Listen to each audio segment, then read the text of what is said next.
بسم اللہ الرحمن الرحیم۔ بیٹیاں، کسی نے کیا خوب فرمایا ہے، بیٹیاں خدا کی رحمت ہیں۔ حضرت محمد صلی اللہ علیہ وسلم نے فرمایا، بیٹیاں گھر کا نور ہوتی ہیں، بیٹیاں گھر کا نور ہوتی ہیں، انہیں کبھی دکھ مت دو۔ بیٹیاں بڑی ہو جائیں تو شک کی دیوار اونچی کرنے کی بجائے بیٹیاں بڑی ہو جائیں تو شک کی دیوار اونچی کرنے کی بجائے محبت کی رسی کو دراز کر لینا بہتر ہوتا ہے، کیونکہ محبت کی لگام تربیت پر آنچ نہیں آنے دیتی۔ یہ نازک سا باغ جس بابا نے ساری عمر سینے سے لگائے رکھا، یہ نازک سا باغ جس بابا نے ساری عمر سینے سے لگائے رکھا، یہ نازک سی کلیاں ایک روز اسی سے بچھڑ جانی ہے۔ جس روز الوداع کہے گی یہ اس دہلیز کو، جس روز الوداع کہے گی یہ اس دہلیز کو، اس روز اس آنگن کی ساری رتیں بدل جانی ہیں۔ جو جان سے پیاری ہے آج، وہ کل پرائی ہو جانی ہے۔ وہ کیا کسی کی بیٹی کا برا چاہے گا، وہ کیا کسی کی بیٹی کا برا چاہے گا جو خود اولاد میں پہلی بیٹی چاہتا ہو، جو خود اولاد میں پہلی بیٹی چاہتا ہو۔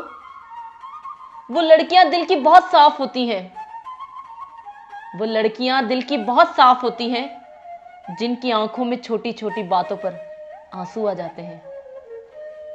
بیٹیاں تو قرۃ العین ہوتی ہیں، بیٹیاں تو قرۃ العین ہوتی ہیں، قلب کا سکون اور چین ہوتی ہیں۔ مرد جوانی میں اپنے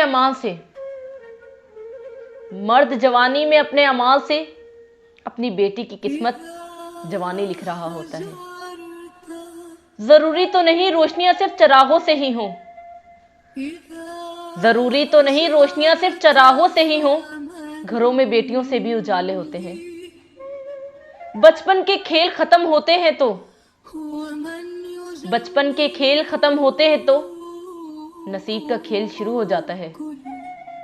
وہ لڑکی ناول کی دیوانی، چائے کی شوقین، وہ لڑکی ناول کی دیوانی، چائے کی شوقین، جانے ایسا کیا ہوا کہ اب کہانیاں نہیں پڑھتی، اب چائے نہیں پیتی، اب وہ کسی کی باتوں پر یقین نہیں رکھتی۔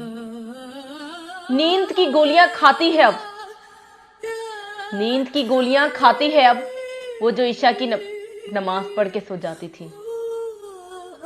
وہ جس کے کہہ کے تم سن رہے ہو، وہ جس کے کہہ کے تم سن رہے ہو، کسی صدمے سے پاگل ہے یہ لڑکی۔ کبھی بچوں جیسی نادانیاں چھلکتی ہیں مجھ میں، کبھی بچوں جیسی نادانیاں چھلکتی ہیں مجھ میں، کبھی اتنی سلجھی ہوئی لڑکی کی عمر بھی کانپ جائے۔ میں دوسروں کو دلاسا دینے والی لڑکی، میں دوسروں کو دلاسا دینے والی لڑکی، خود اندر سے ریزہ ریزہ ہوں۔ اور کبھی کبھی مجھے دنیا کا سب سے مشکل کام مسکرانا لگتا ہے۔